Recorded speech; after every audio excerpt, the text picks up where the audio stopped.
What's up guys, it's 6Man Sports, and in today's video, I'm going to be previewing the AL East for the upcoming 2022 MLB season, and this will be a 6-part series where I preview every single division for the 2022 MLB season. So make sure you subscribe and hit that notification bell so you won't miss out on all 6 parts, and let's get into it. Alright, so today we're going to be talking about the Boston Red Sox. This offseason, it was not pretty eventful until the very end, where they signed Trevor Story to a 6-year deal worth $140 million. At the start of the offseason, before the lockout, they traded Hunter Renfroe for Jackie Bradley Jr. and 2 prospects. They signed Rich Hill, James Paxton, and Michael Wacha for more rotation and bullpen depth because they lost Eduardo Rodriguez to the Tigers. So, after talking about the offseason, let's talk about the lineup. So, leading off, you got postseason hero from last year, Enrique Hernandez. I mean, he was great in the postseason. He had a bunch of home runs, and if he can play at that level, this Red Sox team will go far in the postseason again. I mean, they went to the ALCS, they fell just short. They lost to the Astros, but yeah. Second in the lineup, we have third baseman Rafaela Devers. I mean, he's a stud. He's a decent defender. I mean, he's getting better in that area of the game, but he has a strong arm, great power, just a great hitter. He also essentially clinched the Red Sox postseason spot last year as he hit a home run in the top of the 9th inning, I'm pretty sure, against the Nationals to help them go to the postseason. So Rafael Dubbers, only like 25, 26, still great. So Rafael Devers is going to be a big part of this Red Sox team in 2022. At shortstop, staying in his position like many people still anticipated, we got Xander Bogart. I mean, this guy is a top shortstop in baseball for sure. His offense is just crazy amazing. He's a great hitter. The part of his game that I personally don't think is that great is his defense. I mean, at shortstop, you gotta have a good glove if you want to be one of the best in the league, but he doesn't have the best glove. But Xander Bogart's still a top shortstop in the game. Now at DH, we have JD Martinez. I mean, this guy is just a stud. He just absolutely rakes. I mean, he's been amazing. I know he had a bit of a down season a couple years ago, but he just absolutely rakes no matter the circumstances. Great cleanup guy, great bat. You don't have to see him in the field. DH is all perfect. At the 5 hole, you got the guy who is probably obviously the biggest acquisition for this team, but now the second baseman. People thought he was going to be shortstop, but he's going to be the second baseman. Trevor Story.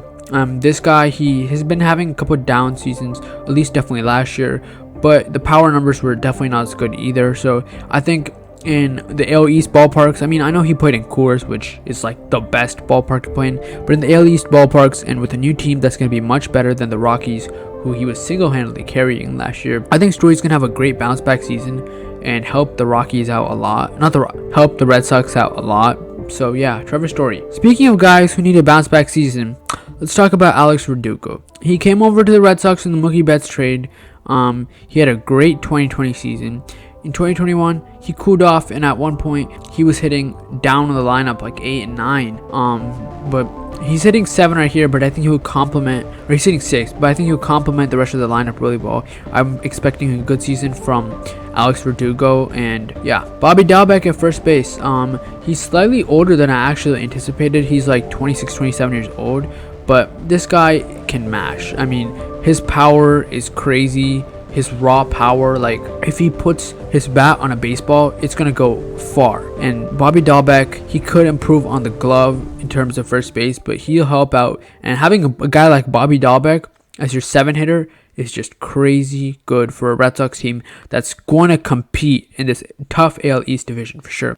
Then in the 8th spot, we have Christian Vasquez, who is the hero of last year's postseason for one game when he hit the walk-off home run. If I'm not mistaken, that was against the Rays. So yeah, Christian Vasquez, he'll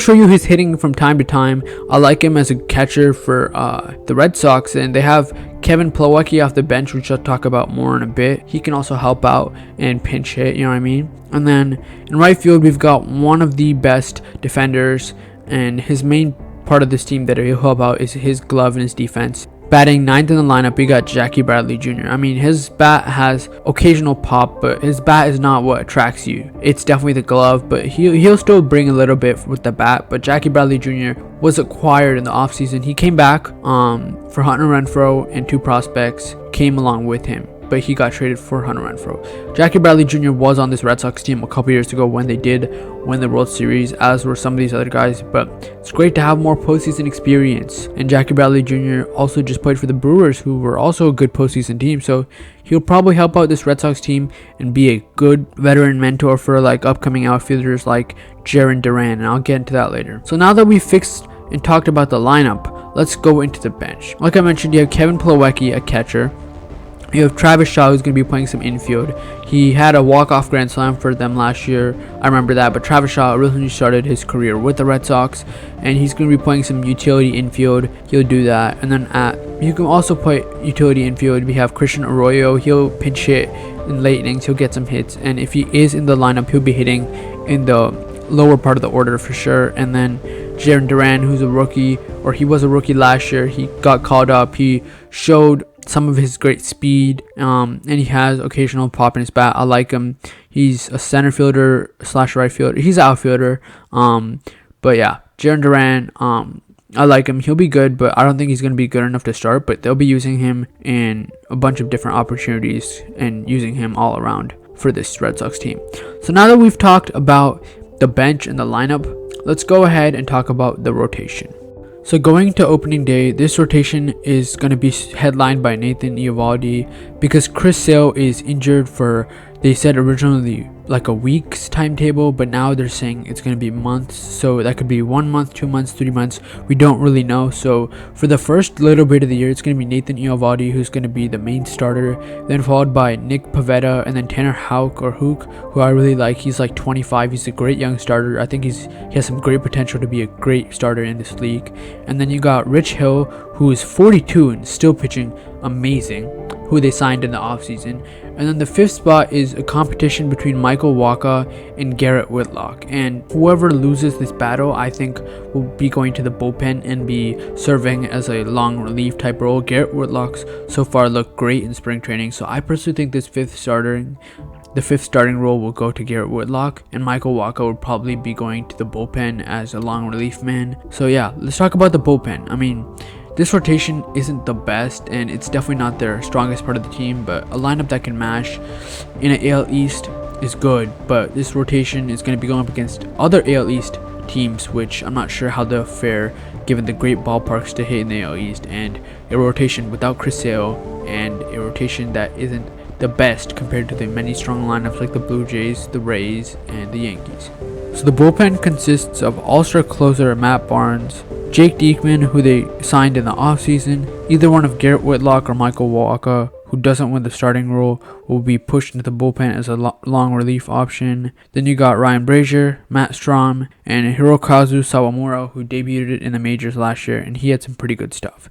So that's it for the whole entire bullpen and rotation. So now let's talk about the outlook of this team. I mean, this team can clearly make a far run in the postseason if they have enough pitching. I mean, the lineup is already great, but pitching is the real issue here that I think they'll ultimately fall short of winning the AL East crown. So I think they're going to finish second in the AL East. So yeah, they're going to finish second because I feel like the absence of Chris Sale, as well as the fact that some Red Sox players aren't vaccinated, and the fact that their pitching, I think, personally won't be able to hold up compared to these strong AL East lineups and the ballparks that'll favor the hitters.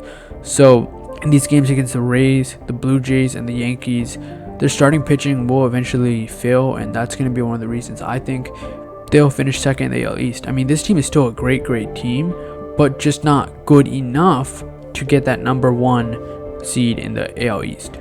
Thank you guys for watching this video. Please subscribe and like, and tell me in the comment section down below which team or division you want me to preview next, and hope you guys have a great day. Bye, and thank you.